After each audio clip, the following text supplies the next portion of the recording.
Primary school থেকে মাধ্যমিক, মাধ্যমিক থেকে উচ্চ মাধ্যমিক, জেলার সরকারি স্কুলগুলিতে স্মার্ট ক্লাস তৈরি হচ্ছে, একাধিক তৈরি হয়েছে, আরও একাধিক তৈরি করার পরিকল্পনা রয়েছে।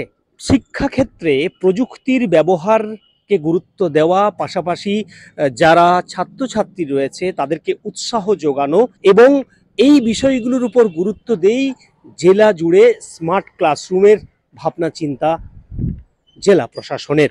কি বলছেন জেলা প্রশাসন, কি বলছেন শিক্ষকরা, আর এই ধরনের স্মার্ট ক্লাসরুম থেকে কতটা শিক্ষা অর্জন করছে, কি ধরনের শিক্ষা অর্জন করছে ছাত্রছাত্রীরা, তারাই বা কি বলছে, চলুন শুনে নেওয়া যাক। আমাদের পশ্চিমবঙ্গ সরকারের যে শিক্ষা নীতি এবং যে ব্যবস্থা রয়েছে এবং মাননীয় মুখ্যমন্ত্রী বা আমাদের মাননীয় শিক্ষামন্ত্রী যেভাবে চাইছেন পশ্চিমবঙ্গের শিক্ষা ব্যবস্থাকে প্রযুক্তিকে কাজে লাগিয়ে আমাদের যাতে ছাত্রছাত্রীদের পঠন পাঠন পড়ানো হয় সেইটাকে মাথায় রেখেই আমাদের এখানে প্রাথমিক বিদ্যালয়, মাধ্যমিক বিদ্যালয়, উচ্চ মাধ্যমিক বিদ্যালয়গুলোতে স্মার্ট ক্লাসরুমের ব্যবস্থা করা হচ্ছে।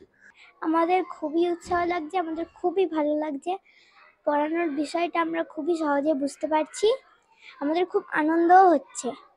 হ্যাঁ, ভালো তো লাগছেই, আমরা হাতে কলমে শিখতে পারছি, আরও মজা হচ্ছে অন্য ক্লাসের থেকে। আমার তো খুবই আনন্দ হচ্ছে। স্মার্ট ক্লাসে ছাত্রছাত্রীরা খুবই উপকৃত হচ্ছে, কারণ ওরা পরিবেশের বাস্তব জিনিসটা ভার্চুয়ালি আমি স্মার্ট ক্লাসের এই স্মার্ট বোর্ডের মধ্য দিয়ে ওদেরকে দেখাতে পারছি। ওদের উৎসাহ খুব বেশি, কারণ সেই সমস্ত জিনিস যখন চোখের সামনে দেখছে সহজেই বিষয়বস্তুটা কিন্তু ওরা বুঝতে পারছে এবং জয়ফুল লার্নিং হচ্ছে। আর এর ফলে কি হচ্ছে, বাচ্চাদের মধ্যে একটা ক্রিটিক্যাল থিঙ্কিং হচ্ছে।